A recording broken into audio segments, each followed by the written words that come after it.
Ano nga bang pagkamatay o suicide? Batay sa pagkakahulugan, ang pagpapakamatay ay ang pagkilos ng pananakit sa sarili na may layuning mamatay. Kadalasan, ito ay nagmumula sa maraming factors. Kabilang na dito ang hindi nalutas ng mga personal na laban at mga kondisyon sa lipunan at kapaligiran. Maaari rin itong maging reaksyon sa iba pang sintomas ng mental health.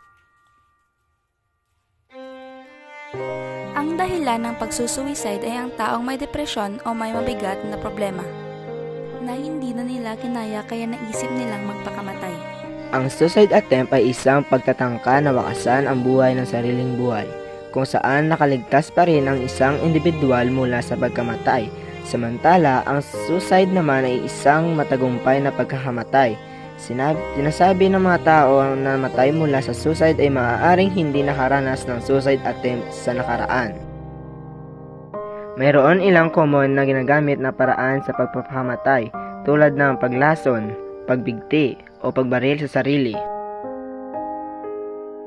Bakit nagpapakamatay ang isang tao?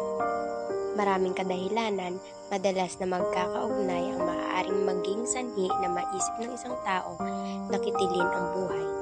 Karaniwang iniisip ng mga taong nag-iisip na mag-suicide na wala na silang dahilan para mabuhay, o kaya naman ay nararamdaman ng tao na hindi na nila kaya ang buhay. Paglaganap ng suicide sa Pilipinas.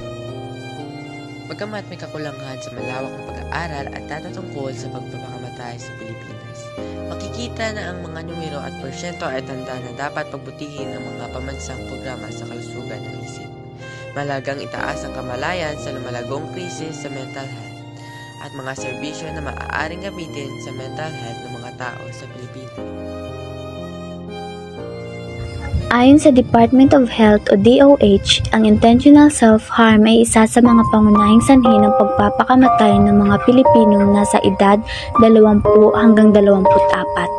Samantalang ipinapakita naman ng isang pag-aaral noong 2011 na 16 na bahagdan ng mga mag-aaral na may edad 13 hanggang 15 taong gulang ang nasa isip na kitilin ng sariling buhay.